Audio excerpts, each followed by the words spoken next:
Música para músicos. Você já ouviu falar nisso?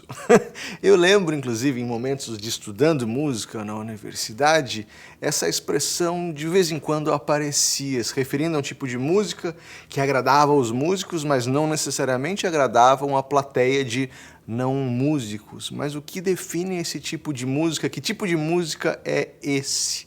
Esse é o tópico deste vídeo aqui de hoje, neste formato vertical, um vídeo improvisado de uma reflexão para vocês, criadores musicais. Se você é novo por aqui, meu nome é Rafael Piccolo de Lima, eu sou um compositor, arranjador, diretor musical, produtor e educador, agora muito focado, aqui nesse universo online. Seja muito bem-vindo, criador musical. Esse tema é muito interessante e vou tentar trazer vários elementos para a gente pensar junto, inclusive talvez até um vídeo um pouco diferente de outros, onde eu passo pequenas lições sobre criatividade musical, sobre produção musical, sobre direção musical aqui para a página. Nesse é muito mais uma reflexão, inclusive vou terminar essa reflexão com uma pergunta para vocês, que adoraria depois ver as respostas aqui nos comentários. Pensando que música é linguagem, maneiras de nos comunicarmos, com quem estamos nos comunicando. Como que essa linguagem funciona e comunica as nossas ideias. E no caso da música, mais abstrato do que as ideias, sentimentos, sensações, uma história através de sons. Será que músicos e não músicos ouvem a música de maneiras diferentes? Começo esse vídeo aqui trazendo uma analogia entre a linguagem musical e a linguagem nossa falada. No caso, vou trazer até para o lado do humor. Eu lembro quando eu me mudei aqui para os Estados Unidos, eu sabia falar inglês, me esforçava para entender tudo das aulas da faculdade em inglês, conseguia entender bem, mas muitas vezes na hora que eu saía com os meus colegas depois da aula, num café, no bar, e a conversa ia para um lado muito mais de referências culturais e principalmente quando ia para o lado de humor, de piadas, eu tinha uma grande dificuldade de entender e de me relacionar com aquela história. Era uma coisa um pouco separada de mim, até meio sem graça, esquisito para mim, porque eu via eles todos rindo e eu não entendia o motivo da risada. Estou contando isso por quê? Porque eu acredito que na música, o que dizem da música para músicos, e uma crítica de que uma música para músicos não, às vezes, conecta com a plateia, é justamente relacionada a esse ponto. Que muitas vezes músicos, por serem treinados neste universo musical, eles entendem certas coisas e se fascinam por certas coisas que são intrínsecas, são subcamadas musicais, que muitas vezes pessoas que não são músicos, que não conhecem essa linguagem tão a fundo, não absorvem e para elas passa despercebido, se torna desinteressante. Da mesma maneira, voltando a essa questão da linguagem, quando comunicamos ideias para crianças ou para adultos, a linguagem acaba mudando e a complexidade das ideias e a exposição das ideias, o vocabulário acaba sendo diferente. Para pessoas com entendimentos, momentos de vida diferentes, exposição àquela linguagem diferente. Então eu acredito que na música isso acontece também. Uma pessoa que não teve um treinamento musical, ela talvez não vai acompanhar ou entender certas coisas que alguém que tem um conhecimento sobre aquele gênero, sobre toda vamos dizer, a teoria musical, que praticou um instrumento, vá ter e vai se encantar com uma coisa que um leigo não se encante. Então é interessante essa comparação, a gente pensar como a música ela chega para as pessoas de maneiras diferentes, dependendo da experiência e da relação que elas têm com a música.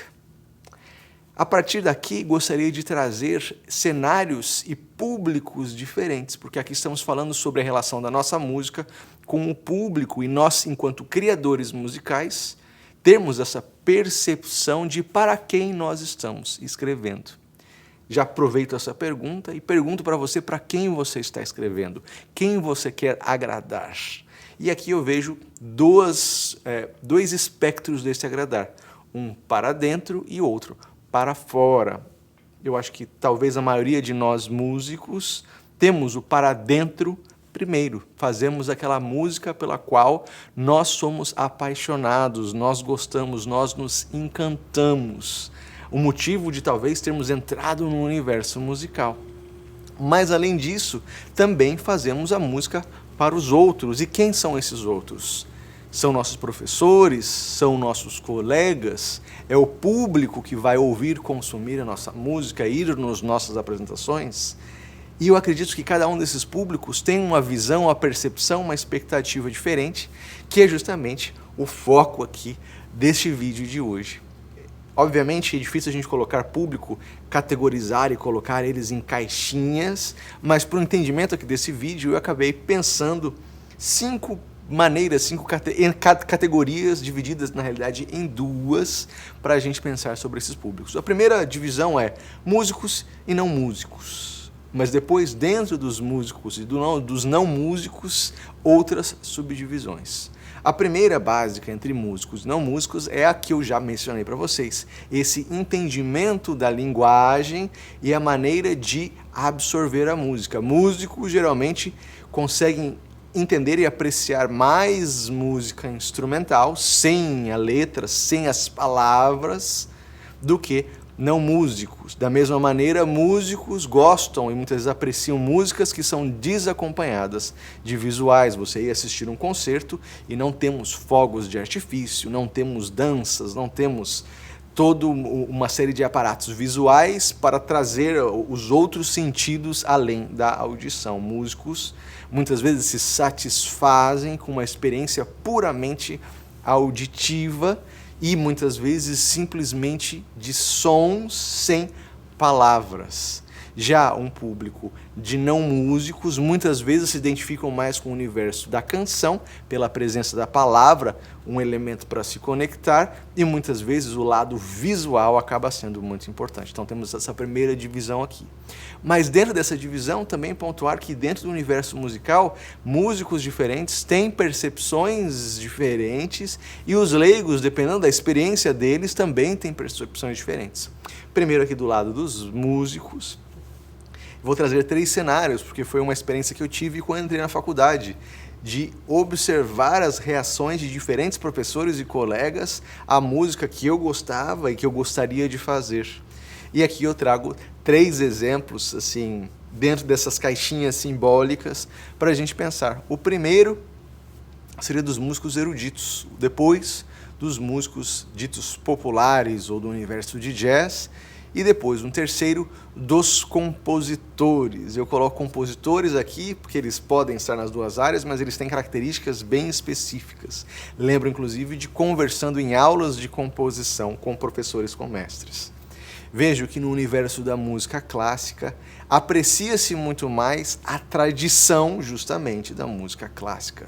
Então aquelas obras que se eternizaram através da história, uma admiração por essas obras concluídas dessa maneira quase que intocável, né? Aquela coisa que foi feita daquela maneira e uma busca pela perfeição e uma busca, inclusive, uma admiração pela qualidade e perfeição de performance, porque muitas vezes esses músicos, por serem justamente performers, né, tocarem os instrumentos, eles admiram a dificuldade e a expressividade de outros que fazem o mesmo que eles fazem. Depois disso, no universo da música popular, do jazz, a busca pela expressividade e pela criatividade, pelo swing, pelo balanço, por aquilo que é novo, mas novo dentro de uma tradição. Então, a busca pelos grandes virtuosos, os grandes improvisadores, é um outro nicho de interesse e de admiração. E por outro lado, dos compositores, que eu lembro de conversar com professores, de ter essa busca por algo que é original. Músicos eruditos não buscam originalidade, eles buscam qualidade de performance e vamos dizer, esse apuro técnico e expressivo. Os músicos populares, o swing, o balanço, a improvisação, a criatividade dentro de um meio mais confinado de estilo.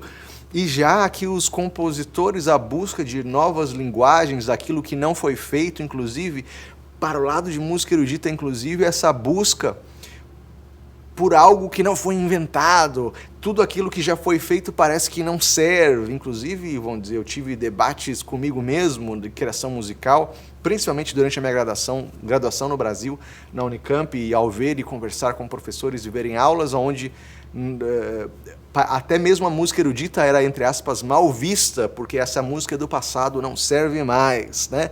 Precisamos de algo novo, de algo diferente, de outros sistemas, precisamos reinventar a roda, né? No universo de jazz, nem tanto quanto da música clássica, mas também essa busca de como ser criativo, como achar uma harmonia diferente, como criar algo, né? Essa admiração pelo novo, pelo criativo, pelo experimental. E daqui, esse talvez seja, vamos dizer, o polo oposto ao dos leigos, porque enquanto os criadores musicais, compositores estão buscando esse novo, e admiram por sons, as coisas que às vezes talvez nem sejam tão funcionais, as pessoas talvez até nem reconheçam como música, para esses criadores musicais, para esses estudiosos da música, são maneiras de pegar a música e levar até um extremo de experimentação do que a música poderia ser, questionar filosoficamente o que é a música através do fazer musical. E para um leigo, isso talvez não seja nem música, da mesma maneira como muitas vezes olhamos para as artes plásticas e vemos obras abstratas e muitas pessoas dizendo isso não é arte, até o meu filho faz isso, até eu faço isso não tem valor nenhum. Não vendo que o valor está justamente na criatividade, na experimentação e no pensamento por detrás das obras. Então, daqui, trazendo para o outro oposto, para os leigos, também colocar em duas, entre aspas, caixinhas, duas categorias para a gente pensar. Os leigos, mas que são apreciadores, os iniciados, aqueles que, apesar de não serem músicos profissionais, já tiveram algum contato com a música através de estudar quando criança, ou de ouvirem muita música durante a sua vida, e serem, vamos dizer, iniciados no universo musical e admirarem fazeres musicais diversos e buscarem uma personalidade própria, um gosto próprio, né, dessa relação, quase como uma analogia aqui à comida, por diferentes gostos, diferentes maneiras de fazer, como alguém que gosta de vinhos e quer experimentar e sentir as nuances de vinho, ou de comida de diferentes lugares do mundo, e quer conhecer e experimentar e se estar aberto a essas experiências. Os iniciados musicais que são leigos. E de outro lado, aquelas pessoas que não têm uma relação tão unitária minha com a música, com a busca, com a experimentação do ponto de vista de ouvinte, mas que tem uma visão um pouco mais utilitária da música e um pouco mais conformista à música como maneira de socializar. Então, aquilo que está tocando na rádio, aquilo que está tocando numa festa, aquilo que todo mundo ouve é aquilo que eu gosto. E quanto mais essa música se repetir, mais eu vou acabar me acostumando e ouvindo e começando a entender, apesar de não entender, e vou criando uma relação afetiva, emocional com essa música. É fascinante para mim observar como a relação com a música ela acaba variando muito dependendo de que posição, de que grupo você está. E aqui neste momento o questionamento para nós, né, para quem estamos escrevendo, quem é o público da música que você gosta, da música que você faz? É um questionamento que eu me faço, porque em diferentes momentos da minha trajetória musical, eu via como público pessoas diferentes. Né, a primeira de todas, como eu mencionei, sou eu mesmo, aquela música, aquela que me fascina, que me emociona, que eu gostaria de ouvir, então eu crio. Mas depois disso também, estando em universos musicais e universos artísticos, querer também ser recebido pelos nossos colegas, por outras pessoas, pelo público. E eu me vejo, inclusive, em momentos de reflexão, de transição, de experimentação, eu sempre estive muito mais fazendo música para músicos. E aí eu me questiono às vezes agora, mas será que eu estou excluindo um outro público por fazer uma música que seja realmente para as pessoas que entendem essa linguagem? Será que eu não estou excluindo as pessoas ou eu perdendo a oportunidade de me conectar com outras pessoas por fazer a música de tal maneira? Questionamentos todos que eu não tenho a resposta para mim, eu acho que são perguntas que eu me faço e refaço, e a cada criação musical eu acabo, talvez, indo para diferentes caminhos e experimentando. Eu acho que, inclusive, isso faz parte do nosso trabalho aqui, enquanto criadores musicais, de criar coisas e jogar coisas aí para o mundo e ver como que as pessoas reagem, talvez criar reações diferentes em diferentes pessoas. Termina então esse pequeno vídeo aqui, esse vídeo essay improvisado, abrindo essa pergunta para você. E você, para quem você escreve as suas músicas? A gente se vê num próximo vídeo.